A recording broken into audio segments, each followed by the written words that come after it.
हमारे यहाँ पुराने ज़माने में युद्ध में जाने से पहले बहुत जोरों की दुंदुभी बजाई जाती थी, बड़े ब्यूगल बजाए जाते थे ताकि जाने वाला जरा जोश में जाए।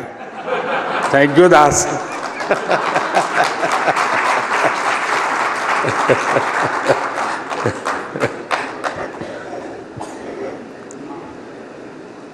टीवी 9 के सभी दर्शकों को मेरा नमस्कार और यहाँ उपस्थित आप सबको भी। मैं अक्सर भारत की डाइवर्सिटी की चर्चा करता रहता हूँ। इस डाइवर्सिटी को टीवी 9 का न्यूज़ रूम आपकी रिपोर्टिंग टीम में बखूबी वो नजर आता है, ये रिप्रेजेंट करता है।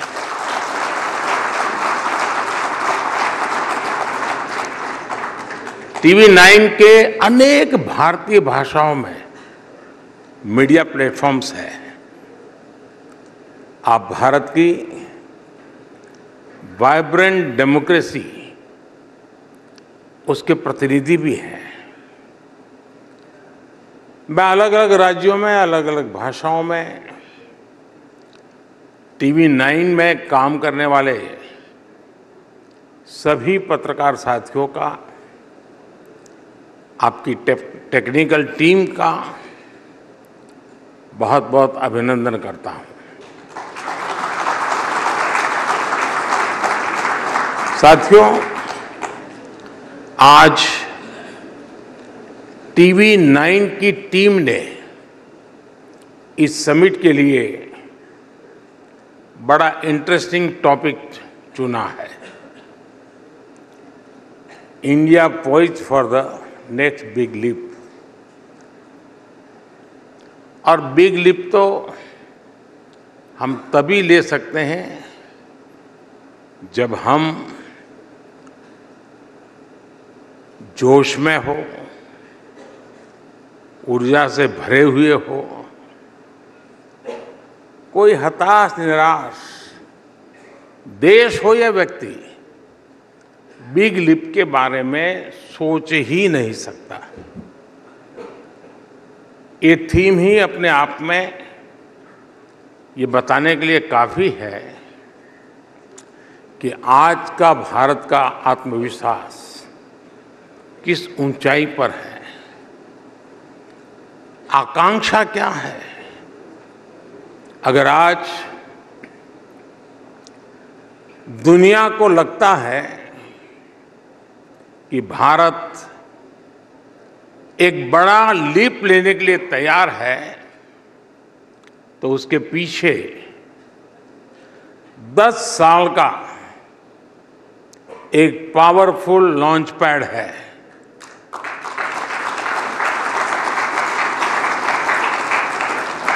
तो 10 वर्ष में ऐसा क्या बदला कि आज हम यहां पहुंचे हैं।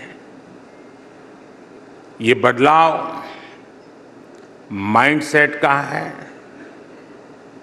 ये बदलाव सेल्फ कॉन्फिडेंस और ट्रस्ट का है, ये बदलाव गुड गवर्नेंस का, सुशासन का। साथियों, एक बहुत पुरानी कहावत है, मन के हारे हार है, मन के जीते जीत।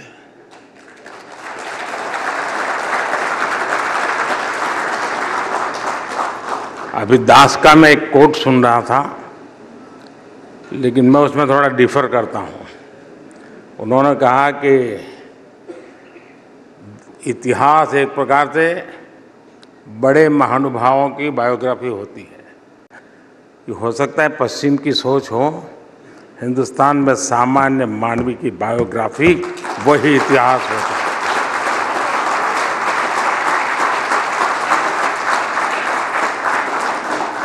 वो ही देश का सच्चा सामर्थ्य होता है। और इसलिए बड़े लोग आए चले गए, देश अजरा अमर रहता है।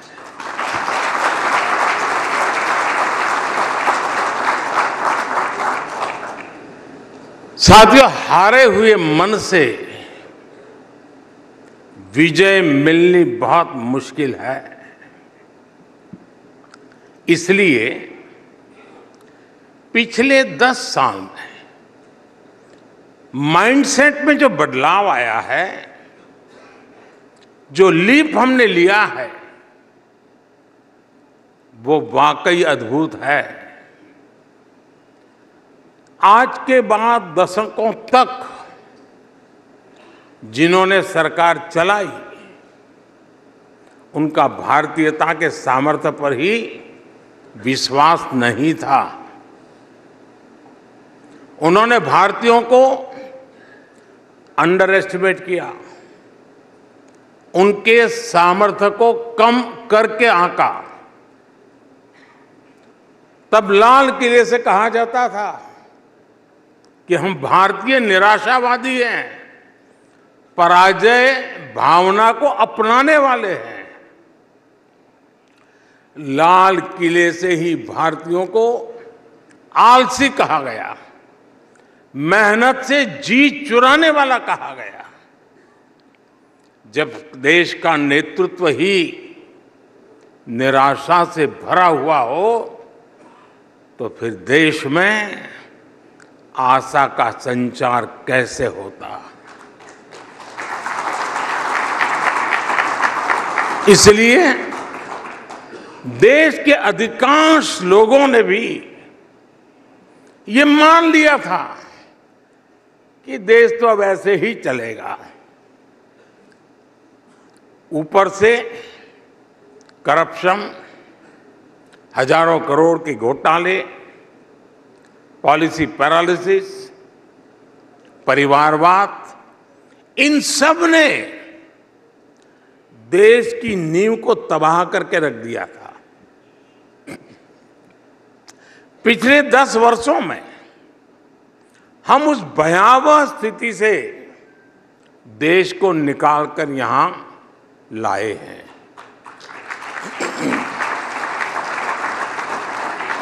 सिर्फ 10 साल में भारत दुनिया की टॉप 5 अर्थव्यवस्था में आ गया है। आज देश में जरूरी नीतियां भी तेजी से बनती हैं और निर्णय भी उतनी ही तेजी से लिए जाते हैं। माइंडसेट में बदलाव ने कमाल करके दिखा दिया है। 21वीं सदी के भारत ने छोटा सोचना छोड़ दिया है। आज हम जो करते हैं वो बेस्ट और बिगेस्ट करते हैं। आज भारत की उपलब्धियां देखकर दुनिया हैरान है। दुनिया भारत के साथ चलने में अपना फायदा देख रही है और भारत ने ये भी कर लिया। ये रिएक्शन,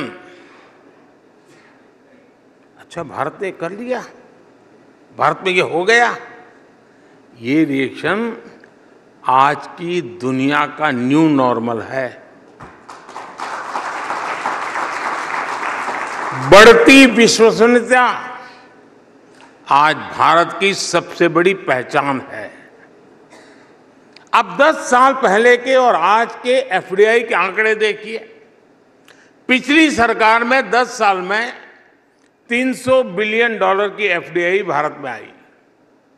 हमारी सरकार के 10 साल में $640 बिलियन की एफडीआई भारत में आई।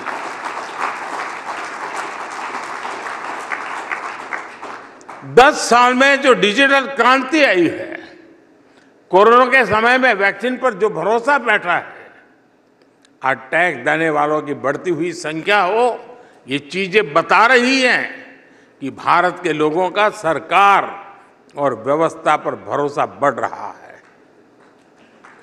मैं आपको एक और आंकड़ा देता हूं। यहां इस हॉल में ज्यादातर लोग ऐसे होंगे जो म्यूचुअल फंड में इन्वेस्ट करते होंगे। साल 2014 में देश में लोगों ने करीब 9 लाख करोड़ रुपए म्यूचुअल फंड में इन्वेस्ट कर रखे थे। अगर मैं साल 2024 की बात करूं तो आज देश के लोगों ने 52 लाख करोड़ रुपए, उससे भी ज्यादा म्यूचुअल फंड में इन्वेस्ट कर रखा है। ये इसलिए हुआ है क्योंकि हर भारतीय को ये विश्वास है कि देश मजबूती से आगे बढ़ रहा है, और जितना विश्वास उसे देश पर है उतना ही खुद पर भी है।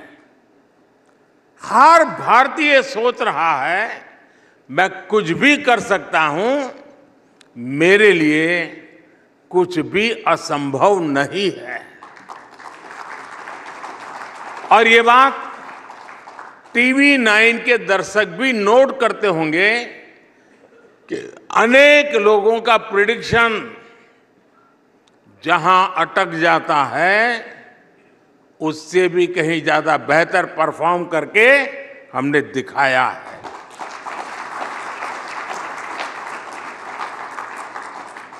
साथियों, आज इस माइंडसेट और ट्रस्ट में परिवर्तन का सबसे बड़ा कारण हमारी सरकार का वर्क कल्चर है, गवर्नेंस है।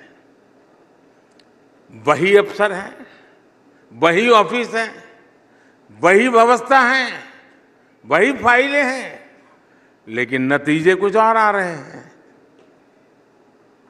सरकार के दफ्तर आज समस्या नहीं, देशवासियों के सहयोगी बन रहे हैं।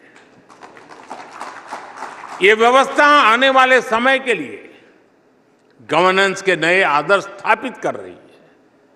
साथियों, भारत के विकास को गति देने के लिए, बिग लीप लेने के लिए ये बहुत जरूरी था कि जिस गियर पर पहले भारत चल रहा था उस गियर को बदला जाए।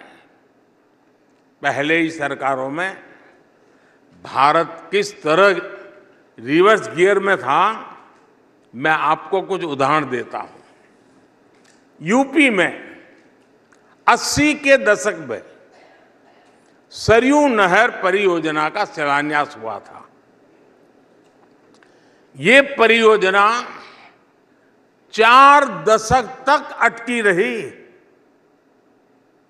2014 में सरकार बनने के बाद हमने इस परियोजना को तेजी से पूरा किया। सरदार सरोवर योजना, उस परियोजना का शिलान्यास तो पंडित नेहरू ने 60 के दशक में किया था। 60 साल तक सरदार सरोवर डैम का काम ऐसे ही लटका रहा। सरकार बनने के बाद 2017 में हमने इस डैम का काम पूरा करके इसका लोकार्पण किया। महाराष्ट्र की कृष्णा कोयना परियोजना भी 80 के दशक में प्रारंभ हुई थी। साल 2014 तक ये भी ऐसे ही लटकी हुई थी। इस डैम का काम भी हमारी ही सरकार ने पूरा करवाया। साथियों, बीते कुछ दिनों में आपने अटल टनल के आसपास बर्फबारी की बहुत शानदार तस्वीरें देखी है। अटल टनल का शिलान्यास हुआ था 2002 में। 2014 तक ये टनल भी अधूरी लटकी हुई रही। इसका काम भी पूरा कराया हमारी सरकार ने और इसका 2020 में लोकार्पण किया गया। असम का बोगीबील ब्रिज भी आपको याद होगा। ये ब्रिज भी 1998 में स्वीकृत हुआ। सरकार में आने के बाद हमने इसे तेजी से पूरा कराया और 20 साल बाद 2018 में इसका लोकार्पण किया। ईस्टर्न डेडिकेटेड फ्रेट कॉरिडोर साल 2008 में स्वीकृत किया गया। ये प्रोजेक्ट भी लटकाता रहा और 15 साल बाद 2023 में हमने इसे पूरा कराया। मैं आपको ऐसे कम से कम 500 प्रोजेक्ट गिना सकता हूं। ऐसे सैकड़ों प्रोजेक्ट्स को 2014 में हमारी सरकार आने के बाद तेजी से पूरा कराया गया। प्रधानमंत्री कार्यालय में टेक्नोलॉजी की मदद से हमने एक आधुनिक व्यवस्था विकसित की है, प्रगति के नाम से है।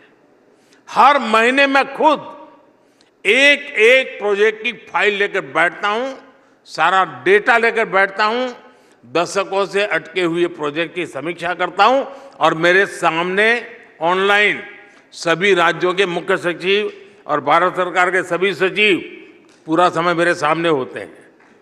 एक एक चीज का वहां एनालिसिस होता है।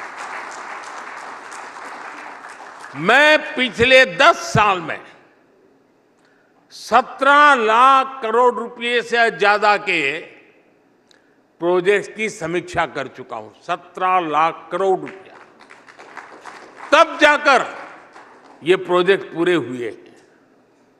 आप मुझे बताइए, जिस देश में पहले की सरकारें उस स्पीड से काम करती रही हो तो देश बिग लीप कैसे ले पाता।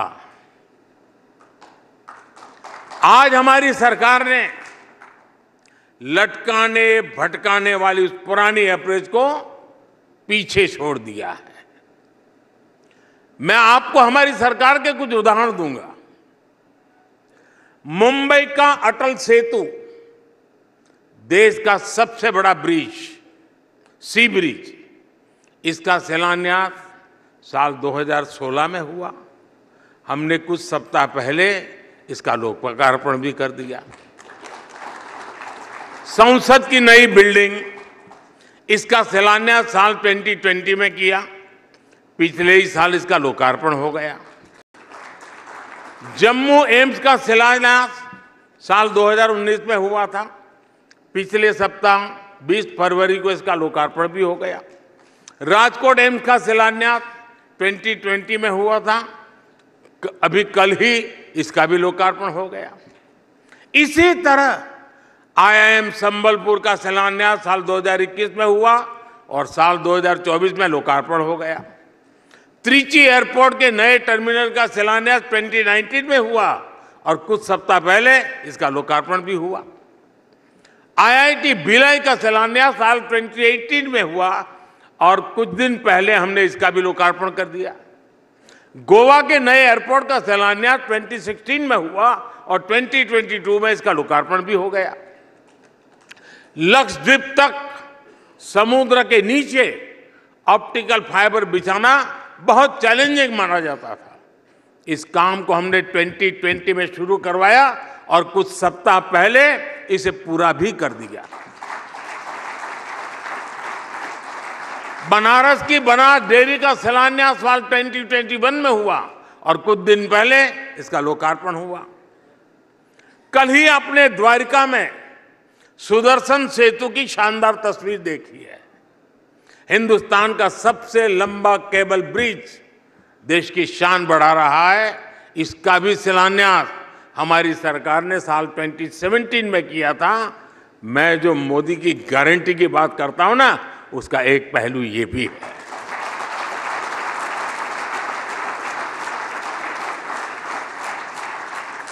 जब ये स्पीड होती है, तेजी से काम करने की इच्छा शक्ति होती है, जब टैक्स पेयर के पैसे का सम्मान होता है, तब देश आगे बढ़ता है, तब देश बिग लीप के लिए तैयार होता है। साथियों, भारत आज जिस स्केल पर काम कर रहा है वो अप्रत्याशित कल्पना से परे है। मैं आपको सिर्फ बीते एक सप्ताह के उदाहरण देना, एक वीक के 20 फरवरी को मैंने जम्मू से एक साथ देश के दर्जनों आईआईटी, आईएम, IIIT जैसे हायर एजुकेशन इंस्टीट्यूट का लोकार्पण किया। 24 फरवरी को मैंने राजकोट से देश के 5 एम्स के एक साथ लोकार्पण किया। आज सुबह मैंने देश के 27 राज्यों के 500 से ज्यादा रेलवे स्टेशन के रीडेवलपमेंट का शिलान्यास किया। आज के उसी कार्यक्रम में देश में 1,500 से ज्यादा ओवरब्रिज और अंडरपास के एक साथ काम शुरू हुआ। अभी मैंने इस कार्यक्रम में आने से पहले ही सोशल मीडिया पर साइट एक्स पर एक थ्रेड शेयर किया है। इसमें मैंने अपने आने वाले 2 दिन के कार्यक्रमों के बारे में बताया है। मैं कल सुबह केरला, तमिलनाडु और महाराष्ट्र जाने वाला हूं। वहां स्पेस के कार्यक्रम हैं, एमएसएमई के कार्यक्रम हैं, पोर्ट से जुड़े कार्यक्रम हैं, ग्रीन हाइड्रोजन से जुड़े कार्यक्रम हैं, किसानों से जुड़े कार्यक्रम हैं। भारत ऐसी स्केल पर काम करके ही बिग लीप लगा सकता है।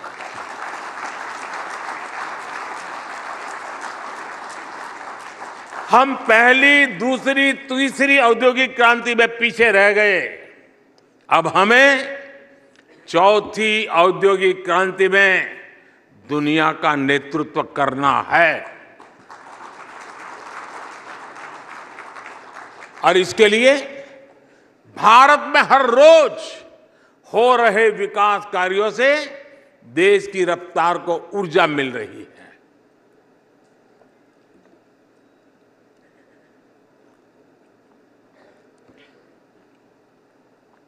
भारत में हर दिन, आप एक के बाद एक दिमाग जरा बराबर अलर्ट रखिए, भारत में हर दिन 2 नए कॉलेज खुले हैं।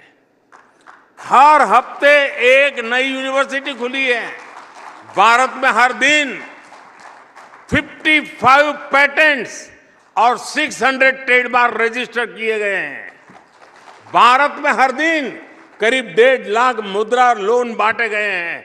भारत में हर दिन 37 नए स्टार्टअप बने हैं। भारत में हर दिन 16,000 करोड़ रुपए के यूएई ट्रांजैक्शन हुए हैं। भारत में हर दिन 3 नए जन औषधि केंद्रों की शुरुआत हुई है। भारत में हर दिन 14 किलोमीटर रेलवे ट्रैक का निर्माण हुआ है। भारत में हर दिन 50,000 से अधिक एलपीजी गैस कनेक्शन दिए गए हैं। भारत में हर सेकंड एक नल से जल का कनेक्शन दिया गया है। भारत में हर दिन 75,000 लोगों को गरीबी से बाहर निकाला गया है।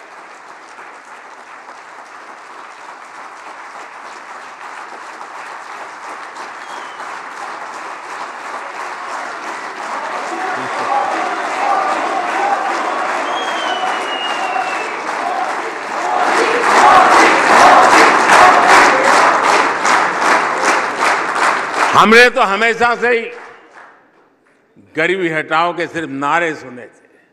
किसने सोचा था कि 10 साल में 25 करोड़ लोग गरीबी से बाहर निकल आएंगे? लेकिन ये हुआ है और हमारी ही सरकार में हुआ है। साथियों, भारत में कंजम्पशन को लेकर हाल ही में एक रिपोर्ट आई है जिससे नए ट्रेंड का पता चलता है। भारत में गरीबी अब तक के सबसे कम स्तर पर यानी सिंगल डिजिट में पहुंच गई है। इस डेटा के मुताबिक पिछले 1 दशक की तुलना में कंजम्पशन 2.5 गुना बढ़ गया है। यानी भारत के लोगों की विभिन्न सेवाओं और सुविधाओं पर खर्च करने की क्षमता और बढ़ गई है। ये भी सामने आया है कि पिछले 10 साल में गांवों में कंजम्पशन शहरों की तुलना में कहीं ज्यादा तेज गति से बढ़ा है। यानी गांव के लोगों का आर्थिक सामर्थ्य बढ़ रहा है, उनके पास खर्च करने के लिए ज्यादा पैसे हो रहे हैं। ये ऐसे नहीं हुआ है, ये हमारे उन प्रयासों का परिणाम है जिनका फोकस गांव, गरीब और किसान है। 2014 के बाद से हमारी सरकार ने गांवों को ध्यान में रखकर इंफ्रास्ट्रक्चर का निर्माण किया। गांव और शहर के बीच कनेक्टिविटी बेहतर हुई, रोजगार के नए अवसर तैयार किए गए, महिलाओं की आय बढ़ाने के साधन विकसित किए गए। विकास के इस मॉडल से ग्रामीण भारत सशक्त हुआ है। मैं आपको एक और आंकड़ा दूंगा। भारत में पहली बार कुल खर्च में भोजन पर होने वाला खर्च 50% से भी कम हो गया है। यानी पहले जिस परिवार की सारी शक्ति भोजन जुटाने में खर्च हो जाती थी, आज उसके सदस्य सारी चीजों पर पैसे खर्च कर पा रहे हैं। साथियों, पहले की सरकारों की एक और सोच थी कि वो देश की जनता को अभाव में रखना पसंद करती थी। अभाव में रह रही जनता को ये लोग चुनाव के समय थोड़ा बहुत देकर अपना स्वार्थ सिद्ध कर लेते थे। इसके चलते ही देश में एक वोट बैंक पॉलिटिक्स का जन्म हुआ। यानी सरकार केवल उसके लिए काम करती थी जो उन्हें वोट देता था। लेकिन साथियों, बीते 10 वर्षों में भारत इस स्कैरसिटी माइंडसेट को पीछे छोड़कर आगे बढ़ चला है। भ्रष्टाचार पर लगाम लगाकर हमने ये सुनिश्चित किया है कि विकास का लाभ भारत के हर क्षेत्र को समान रूप से दिया जाए। हम पॉलिटिक्स ऑफ स्कैरसिटी नहीं, गवर्नेंस ऑफ सैचुरेशन पर विश्वास करते हैं। हमने तुष्टीकरण न करके देशवासियों के संतुष्टीकरण का रास्ता चुना है। बीते 10 वर्षों में यही हमारा एक मंत्र है, यही हमारी सोच है, यही सबका साथ सबका विकास है। हमने वोट बैंक पॉलिटिक्स को पॉलिटिक्स ऑफ परफॉर्मेंस में बदला है। जब अभाव होता है तो करप्शन होता है, भेदभाव होता है। जब सैचुरेशन होता है तो संतुष्टि होती है, सद्भाव होता है। आज सरकार अपनी तरफ से घर घर जाकर लाभार्थियों को सुविधाएं दे रही है। अपने बीते समय में मोदी की गारंटी वाली गाड़ी के बारे में जरूर सुना होगा। देश में पहले कभी ऐसा नहीं हुआ कि सरकार के अफसर गाड़ी लेकर गांव-गांव जाए और पूछे कि सरकार की योजनाओं का लाभ आपको मिला या नहीं मिला। आज हमारी सरकार खुद लोगों के दरवाजे पर जाकर कह रही है कि सरकारी योजनाओं का लाभ उठाइए।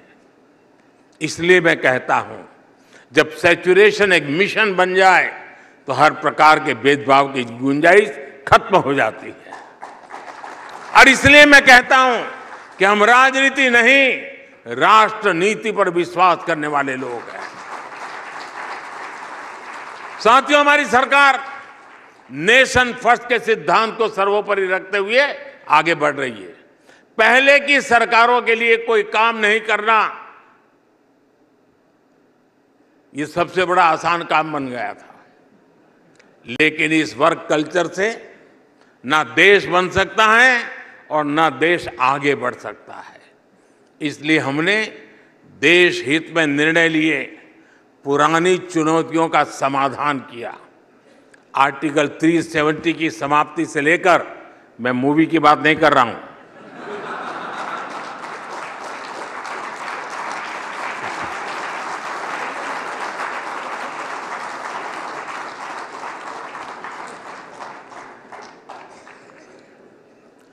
आर्टिकल 370 की समाप्ति से लेकर राम मंदिर निर्माण तक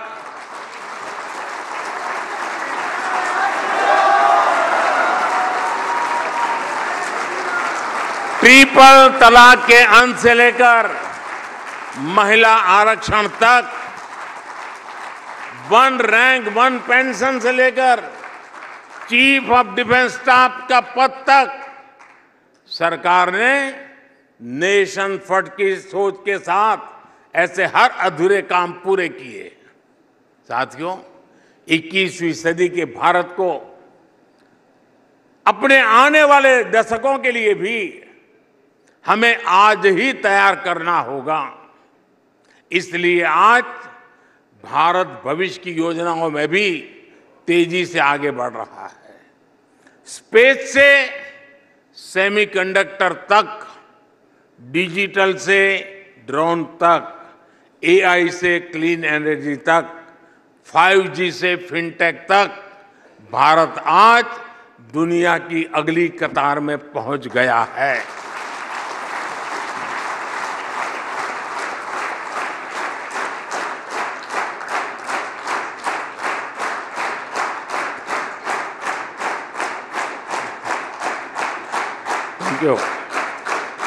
भारत आज ग्लोबल वर्ल्ड में डिजिटल पेमेंट्स की सबसे बड़ी ताकतों में से एक है। भारत आज फिनटेक एडॉप्शन रेट में सबसे तेजी से बढ़ता देश है। भारत आज चंद्रमा के दक्षिण ध्रुव पर उतरने वाला पहला देश है। भारत आज सोलर इंस्टॉल्ड कैपेसिटी में दुनिया के अग्रणी देशों में से एक है। भारत आज 5G नेटवर्क के विस्तार में यूरोप को भी पीछे छोड़ चुका है। भारत आज सेमीकंडक्टर सेक्टर में भी तेजी से आगे बढ़ रहा है। भारत आज ग्रीन हाइड्रोजन जैसे फ्यूचर के फ्यूल पर तेजी से काम कर रहा है। आज भारत अपने उज्जवल भविष्य के लिए दिन रात मेहनत कर रहा है। भारत फ्यूचरिस्टिक है और इसलिए आज जब सब लोग कहने लगे हैं इंडिया इज द फ्यूचर, आने वाला समय और महत्वपूर्ण है। आने वाले 5 साल बहुत महत्वपूर्ण है। और मैं ये सुज्ञ ऑडियंस यहाँ बैठा है और बड़ी जिम्मेवारी के साथ कहता हूं, हमारे तीसरे कार्यकाल में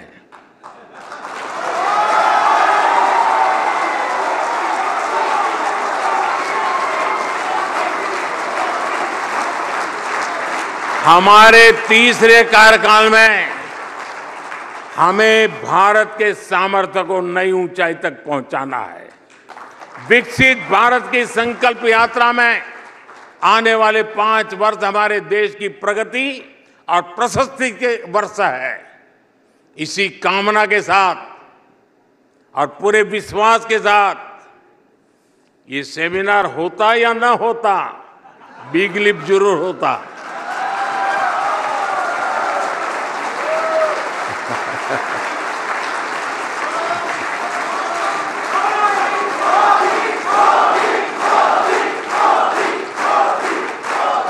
इतना फायदा जरूर हुआ कि आपने बिग लिप का कार्यक्रम रखा तो मुझे भी अपने लिप खोलने का मौका मिल गया।